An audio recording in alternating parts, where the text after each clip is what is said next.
They had her name on the VIP table. They just didn't expect the woman it belonged to would actually show up. "Ma'am, this area is for executive guests only," the maitre d' said, his voice polite in tone, but sharp with dismissal. Celeste Monroe didn't flinch. She glanced down at the table again. C. Monroe, 7:30 p.m., polished brass plaque, her name, her reservation, but apparently not her face. The hostess had barely looked up when she walked in. Black woman, simple navy pantsuit, no visible jewelry, no man beside her. To them, she wasn't a VIP, she was a mistake. "We had a scheduling shift," the maitre d' added quickly, "but we'd be happy to seat you near the bar, more casual, less formal." Celeste said nothing. Across the room, she watched two white executives being led straight to the table she had reserved, where her name still sat. They were already ordering wine. The server bowed, napkins folded across laps, and there she stood, alone. A ghost in a room she paid for. She reached into her purse, pulled out her phone. Click. A single photo, the nameplate, the new guests. The maitre d's strained smile. She put the phone away. Then came the smile. Not warm, not angry, just inevitable. "Thank you," she said, calm and clear. "I won't be dining tonight." She turned slowly and walked out.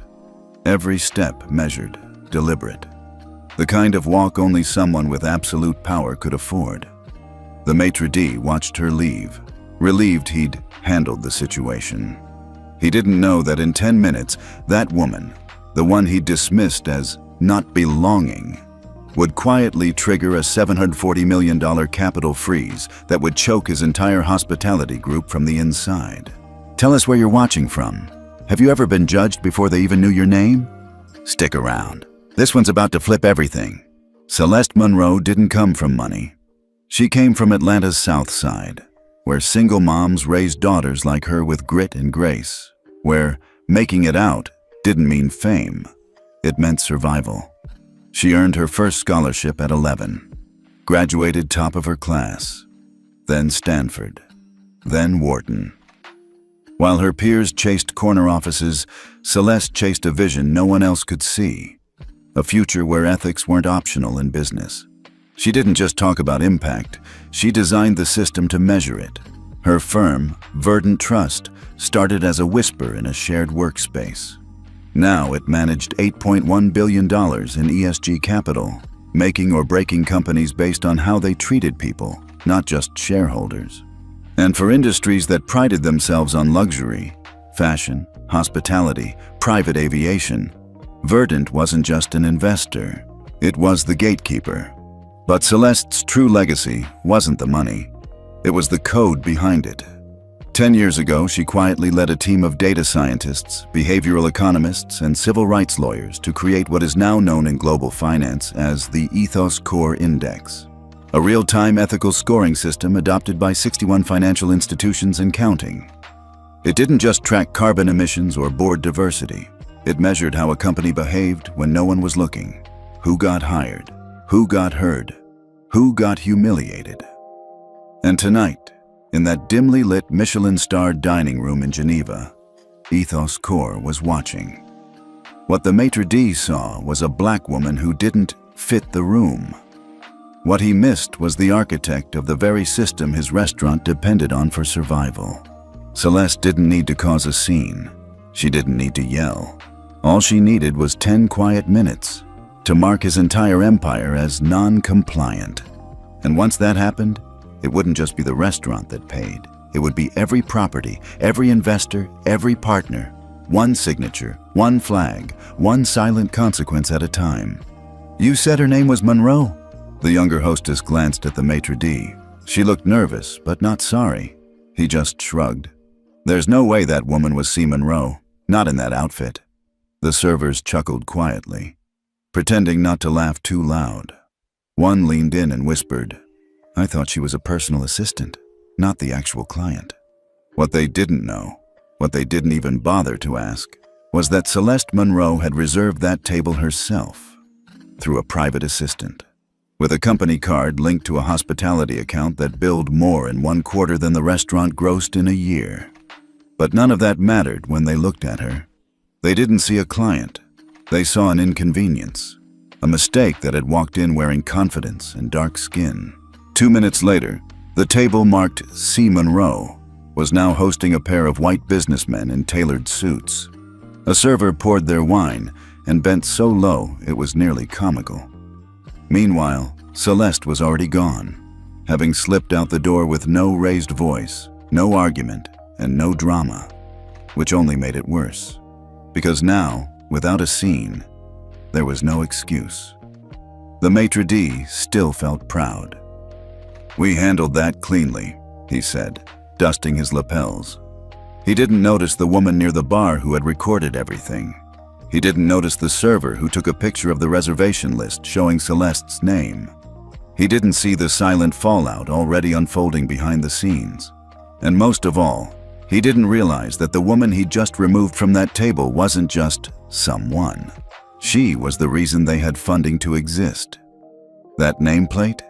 It didn't just mark a dinner reservation. It marked the beginning of their downfall. Celeste didn't storm out of the restaurant. She walked, calm, composed, like someone who knew the moment wasn't over. It was just changing locations. She stepped into the cool Geneva air, crossed the marble courtyard without turning back, and slid into the back seat of her waiting car. "Home, Ms. Monroe?" her driver asked gently. Celeste didn't answer right away. She pulled out her phone. Face ID blinked. Unlocked. She tapped into an app that didn't have a name, only a clean green icon with a single white leaf. A private access tool linked to Verdant Trust's compliance override system. She scrolled down until she saw the restaurant's name and its parent company. Then, with the precision of someone who had done this before, she tapped Initiate Ethics Review, Tier 1. A red flag appeared next to the listing. Then came the follow-up screen. "Would you like to trigger public visibility within Ethos Core Partner Network?" Celeste stared at the question. A lesser version of her might have said no. Let them stew in silence. Let them guess. But silence had never protected anyone like her. She tapped. Yes, public flag. The system asked for a reason. She typed, Tier 1 violation, discriminatory denial of service to ESG-registered stakeholder. Incident documented, time-stamped, witnesses present, photo and video available upon request. She hit send. It was done. That fast. In the time it took for the maitre d' to finish bragging to his staff, the restaurant's ESG rating had dropped below compliance threshold.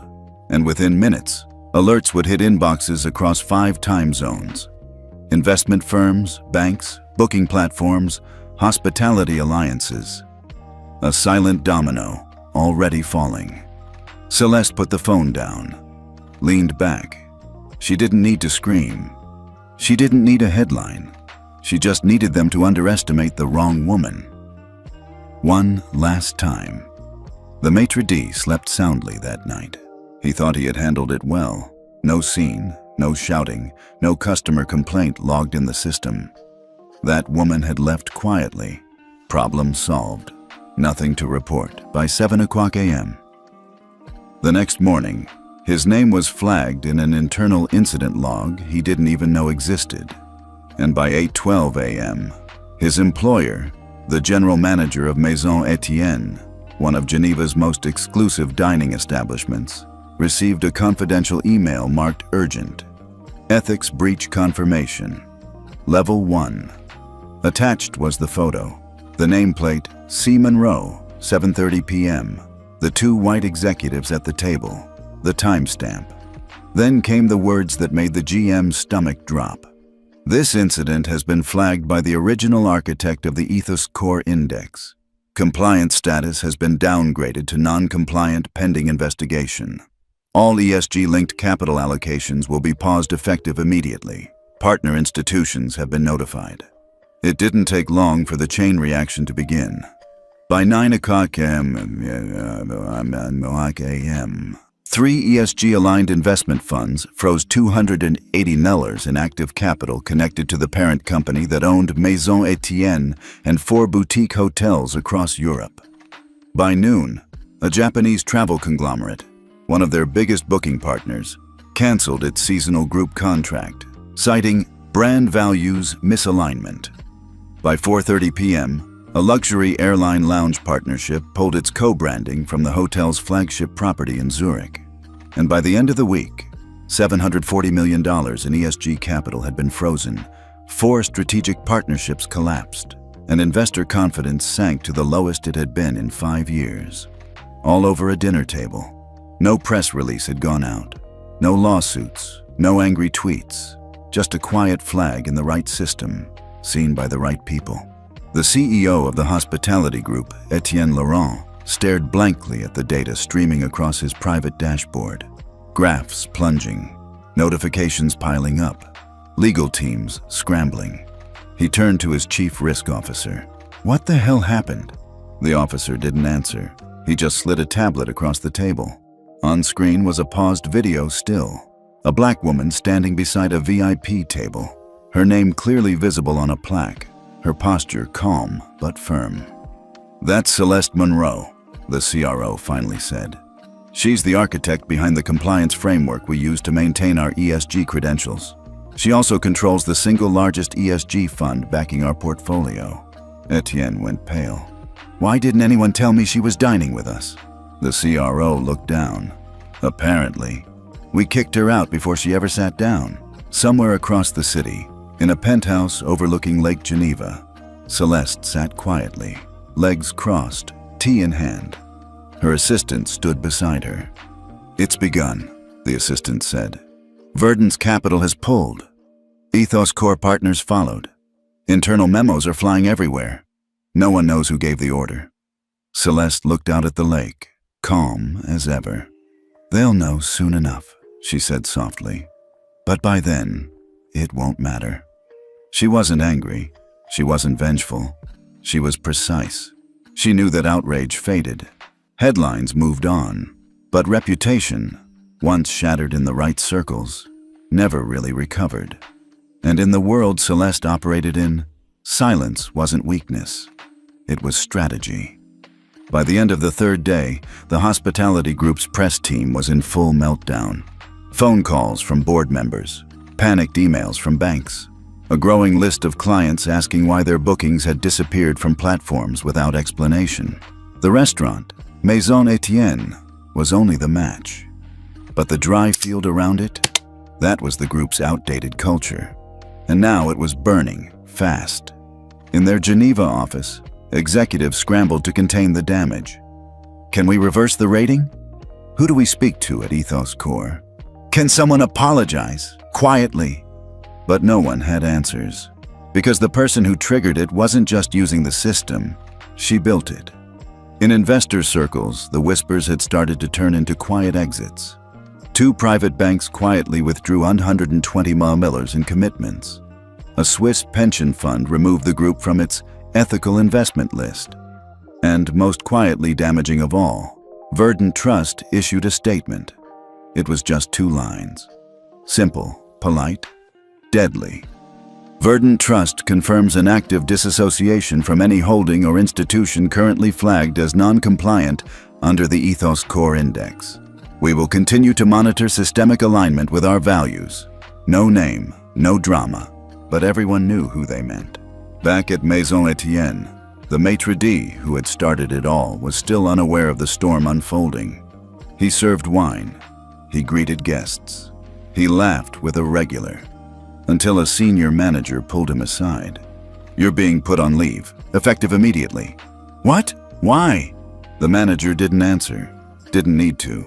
The maitre d' didn't understand how one misjudgment at one table could destroy so much. He didn't see a system falling apart, but Celeste did, and she planned every quiet second of it. Etienne Laurent hadn't slept in 36 hours.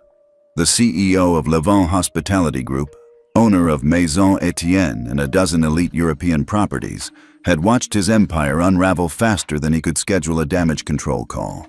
3 investment firms had pulled their funding. 2 international partners had terminated alliances. His CFO had just resigned. But none of that scared him more than the question everyone kept whispering behind closed doors. Do you even know who she is? She, the woman, the one from the dinner table. Find her, he barked at his executive assistant. Who was she? Who made the reservation? Who pulled the trigger on Ethos Core? They pulled the booking data. Name, Celeste Monroe. Company, Verdant Trust. Title, not listed. Etienne stared at the screen. Something about the name tickled a distant memory, something recent. He opened his inbox and searched. There it was.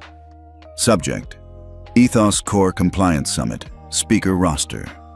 Attached was a dossier, top figures in ESG oversight, thought leaders, architects of regulatory frameworks. Second name on the list, Dr. Celeste Monroe, CEO, Verdant Trust. Lead architect, Ethos Core Index. Advisor to 6 ESG rating boards. Net influence, 8.1B in active sustainable capital. Etienne dropped his tablet. The room went silent. That woman wasn't just powerful, she was the system.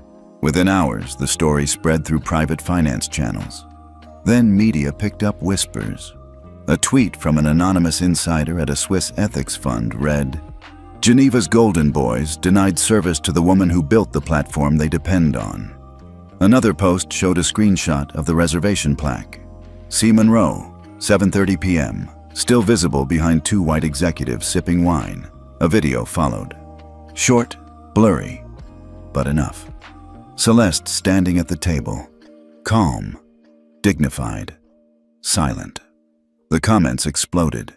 She didn't yell, she didn't cry, she just walked out and watched them burn. This is what power looks like when it doesn't need a microphone. Inside Maison Etienne, the maitre d' finally understood. The senior manager who had placed him on leave didn't say much, but the new rumor was clear. You didn't just disrespect a guest. You disrespected the person who writes the rules now. He wanted to believe it was all blown out of proportion, but the headlines piling up said otherwise. 740 million in ESG capital frozen after ethics breach at elite Swiss restaurant. Anonymous source confirms involvement of Ethos Core architect, the woman behind the quiet collapse of a hospitality giant. Meanwhile, Celeste said nothing. Not to the press, not on social media, not in boardrooms. She didn't need to, because the moment the world realized who had been sitting at that table, it changed the way they looked at every woman who came after her. No one wanted to be the next Maison Etienne. No one wanted to be the next headline, and most of all, no one wanted to misjudge the next Celeste Monroe. 3 weeks later, the marble conference room inside the Geneva World Finance Tower was unusually full. Not for a press conference, not for a scandal response. This was something bigger, a reckoning. On the projection screen, bold white text hovered on a navy blue background. Ethos Core Alignment, Phase 2, Mandatory Protocol Implementation. Beneath that, presented by Verdant Trust. The room was silent as Celeste Monroe stepped forward, holding no notes. She didn't need any. She wasn't here to negotiate. She was here to declare. Her voice was calm, clear, and entirely free of apology. The recent violation in Geneva was not an isolated failure, she began. It was a mirror, a reflection of what happens when compliance becomes a checkbox instead of a culture. She paused. Let that hang. So here's what's changing, starting today. Celeste then announced the rollout of the Celeste Accord, a binding ethics framework designed for every hospitality group, investment fund, and service brand operating under ESG financing structures. It wasn't optional. Any company hoping to retain access to ESG capital via Verdant Trust or any Ethos Core partner fund would be required to sign and enforce the following: comprehensive staff training on bias recognition and equitable service, Real-time behavioral monitoring tools integrated into reservation and CRM systems. Third-party audits of customer service interactions quarterly. Whistleblower protection policies for frontline employees reporting bias. Leadership-level accountability reviews. Every 6 months, without exception. The penalty for non-compliance? Immediate capital freeze and revocation of ESG eligibility for a minimum of 12 months. The crowd of suits, mostly male, mostly pale, shifted in their seats. Celeste let them. She didn't sugarcoat it. She didn't coddle. "If you can't serve people with dignity," she said simply, "then you don't deserve the dignity of our capital." Behind the scenes, the reactions were fast. Some CEOs scoffed. Some texted their legal teams, but most quietly nodded. Because they knew the truth. Celeste hadn't needed a lawsuit. She didn't call for protests or public takedowns. All she did was show them what silence plus systems plus receipts could do.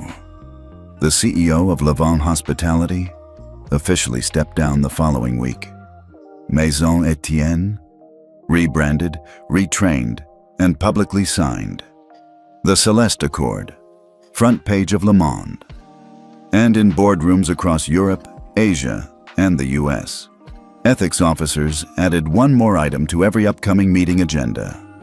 Are we Celeste compliant? Back in her office, Celeste looked out over Lake Geneva, sipping her black coffee. Her assistant entered with a smile. 3 more groups asked to license the Accord this morning, and someone sent flowers. No note, just a single card that said, "You moved a mountain by sitting still." Celeste raised an eyebrow, then smirked. Cute, probably from someone nervous. She didn't smile because she'd won. She smiled because they finally understood. This wasn't revenge. It was realignment. It started in whispers. A hotel manager in Rome canceled a lunch meeting with a longtime supplier. He wanted to review training protocols.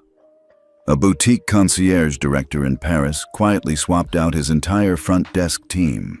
In Madrid, a maitre d' who had never heard of Verdant Trust pulled his staff into a closed-door meeting and said, "From now on, we serve every guest like they own the building."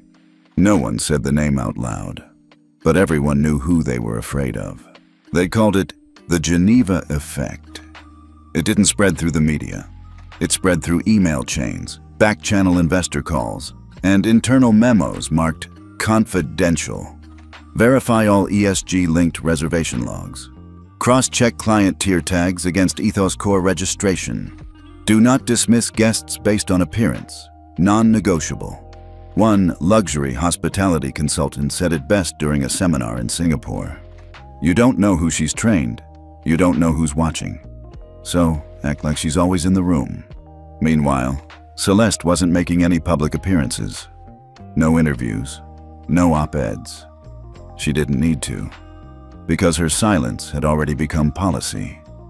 At Maison Etienne, where it all began, the new manager walked the floor every night. And every night, someone would glance at table 6. It looked just like the others.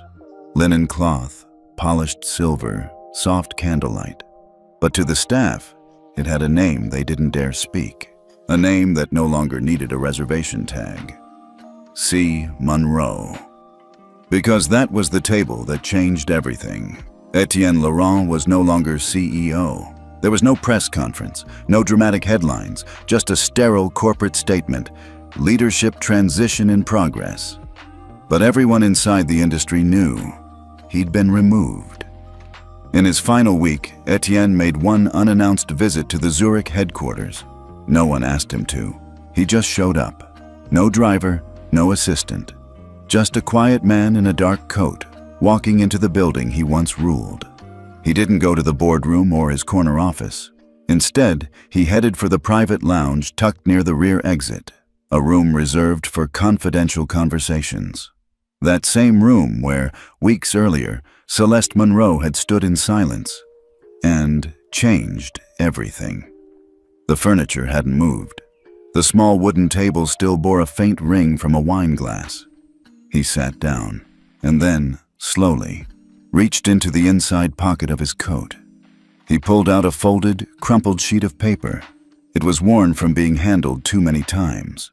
He placed it on the table in front of him. It was the reservation confirmation from that night. Typed in small black font, C. Monroe, 7:30 p.m., confirmed. A red pen had once circled the last line, canceled by host.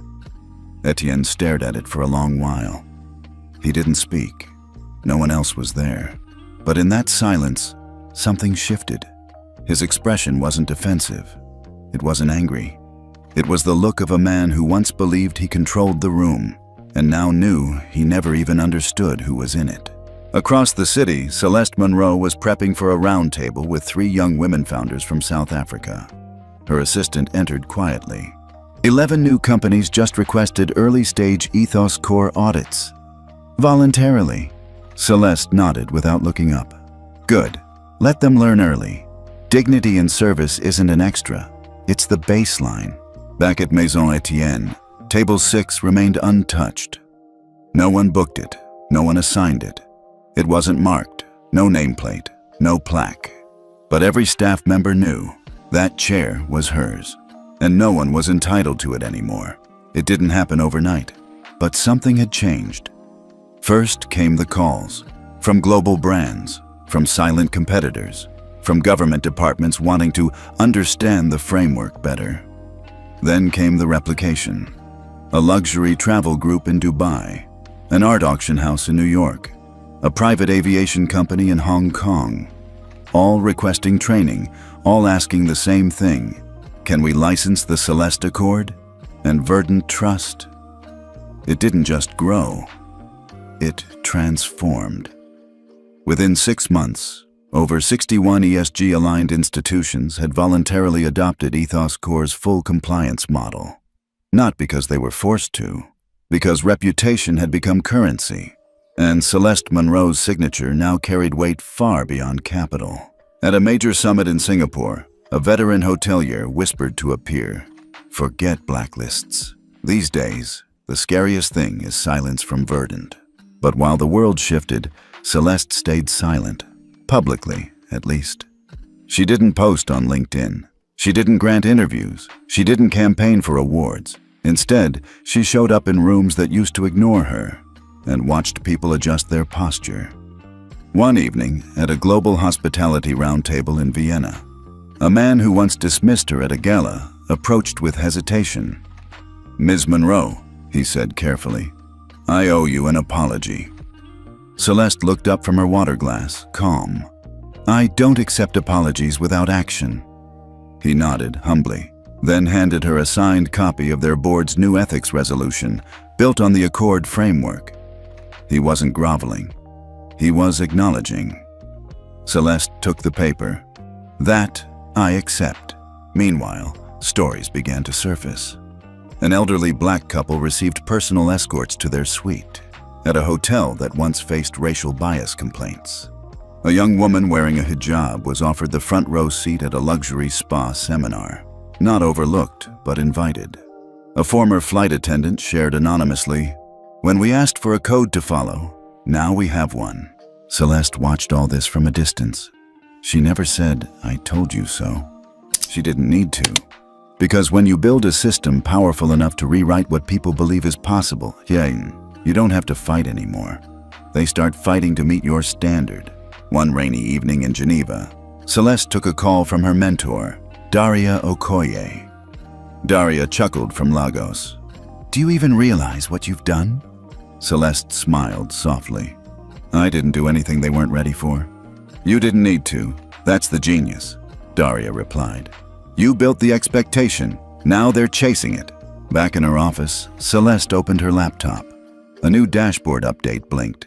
78% of licensed organizations now meeting gold ethics threshold under the Accord. She stared at it for a while, then whispered to herself, "Good, but not enough. Not yet." Because this was never about revenge. It was about rewriting what respect looks like, in suits, in service, in silence. And that kind of legacy, it doesn't wear out. It multiplies. There's a small card tucked inside the maitre d's desk at Maison Etienne. It's not on any booking list. It's not visible to customers. but the staff know it's there. It says simply, Table 6, reserved, no name required. No one sits there. No one asks why.